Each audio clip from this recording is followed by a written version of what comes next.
It's close. The time is almost here. Thank you to our performers this afternoon. They have done a marvelous job of demonstrating for you the talent that is not only in their hands and hearts, but also in the students you see on the stage. First, my sincere gratitude to Ambassador McFall for your words and your willingness to participate in our graduation ceremony today. The Anglo-American School highly values its powerful sense of community, and your participation in our midst confirms once again the commitment we all make as a global village to the children we nurture and educate. Ellen, you added, as you always do, a message of clarity and honesty, the perspective of your classmates, and a sample of the energy and talent that fills this stage. My thanks for your leadership and your dedication. To all of our special guests, faculty, administrators, parents, and family members, you honor us with your pride and presence as we celebrate this important moment for the individuals seated before you. I can't say with any sincerity that I deeply know this class. I was only introduced to them a short 11 months ago, and our experiences together have been limited. After all, they constitute less than 1/10 of the total student body that inhabits the halls and classrooms of this amazing school. But nonetheless, they are an important group that I must admit will always hold a special place in my memory when looking back upon my experiences here in Moscow, for they will always be significant because they were the first class to cross the stage that I joined them on in Russia. And firsts are always important. Graduates, I'm speaking mainly to you today with a few final thoughts. We're literally moments from the time when you will cross this stage and receive a single piece of paper that will, quite literally, change your lives. I greeted you at the beginning of this school year when you entered our opening ceremony clutching the flags of many nations. As you settled into seats behind me in the gym, we began our mutual journey together.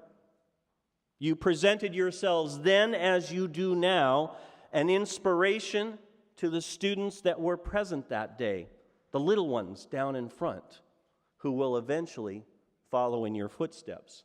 Like the 16 AAS graduating classes before you and the 60 years of history, you had this year, this moment to shine, and you sparkled with enthusiasm and confidence. The youngest students in the audience at that opening ceremony looked up at you in awe, not only because of your size and stature, but because of their recognition that one day they might aspire to become like you, the flag bearers of the future. Since the beginning of the year, my message has been a simple one, often repeated, and it will emerge again at our closing ceremony with the entire student body in a few short days. I share it with you again now in its simplest form. Small things matter. Your time here at AAS is a string of moments, one after another.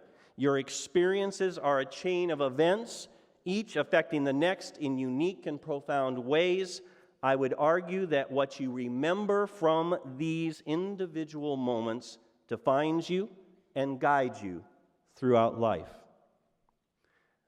The other day, I visited a 4th grade classroom and joined a moment of discussion about current events. As the class discussed the headlines of the day, one particular one caught my attention. A beloved American author, Maurice Sendak, had died the night before. Some of you may remember him as the author of Where the Wild Things Are. But I asked a question of these students. What is your first and fondest memory of that story? The memories that emerged from around the room were astounding. One boy remembered hearing it in his kindergarten class while sitting next to his best buddy. The story brought back a fountain of memories of a powerful friendship. He remembered all of the times they enjoyed together and the sadness when they moved away to opposite corners of the globe. Another girl remembered that this book was a favorite, and her parents first read it to her as a bedtime story. She remembered her mother's perfume, the red blanket, and the decorations on her pillow. She remembered in particular how special these moments were in the quiet of the evening shadows. Even now, I see on your faces fond memories of similar moments that you have experienced in similar fashion. Small things matter. Robert Frost wrote us a poem many years ago that introduced the idea of two roads diverging in a yellow wood. How many have studied that? It's a show of hands sometime. Yeah, see, I know. In fact, my son and I worked on it because that's what he memorized for humanities. This may be, however, in fact, the most misunderstood poem in American literature. We see it often placed on posters and greeting cards expressing a message of taking the road less traveled.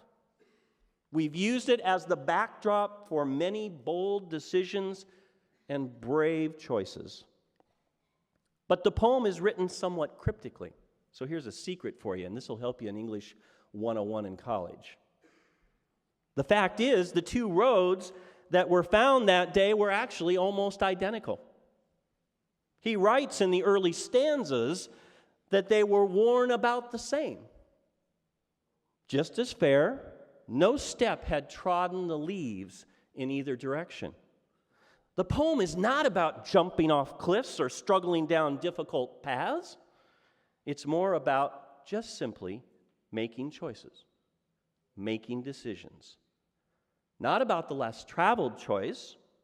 He's not talking about taking the road less traveled, but is asking us to remember our lives, our moments, as inspired decisions. He challenges us to look back in order to look forward. He writes, "I shall be telling this with a sigh, somewhere ages and ages hence." He's telling us to remember. He's telling us small things matter. At the graduates' tea earlier this week, we enjoyed the hospitality of Spaso House and walked in the halls where significant history has been forged.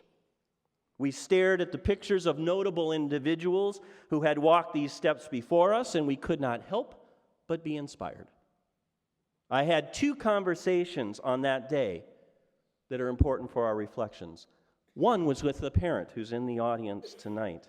He shared a message of tremendous confidence in their daughter and the journey she was about to embark on, gushing with pride in her accomplishments. However, mixed in this parent's message was also a small measure of fear and concern. Not because they lacked any faith in their daughter, but because they lack faith in the world that they perceive as filled with risk. The second conversation was with a group of students.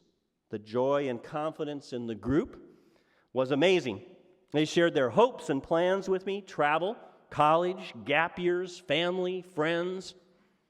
They will quite literally spread across the planet pursuing their dreams. I shared with them the parents' concern about the dangers of the world, and this was their quick reply: "We're not worried. We know everything." They looked around at each other and laughed. They know they don't know everything, but the message of confidence was clear. So as we stood beneath the dome of the main hall in Spaso House, the future was the conversation of the moment, and it was never seemed brighter nor more encouraging than through the confident words of these young adults. Small things matter. Educators know this. They design experiences for you every day with the fervent hope that a moment of inspiration will emerge on some future day and form the foundation of greater thinking. Education is the backdrop to possibility.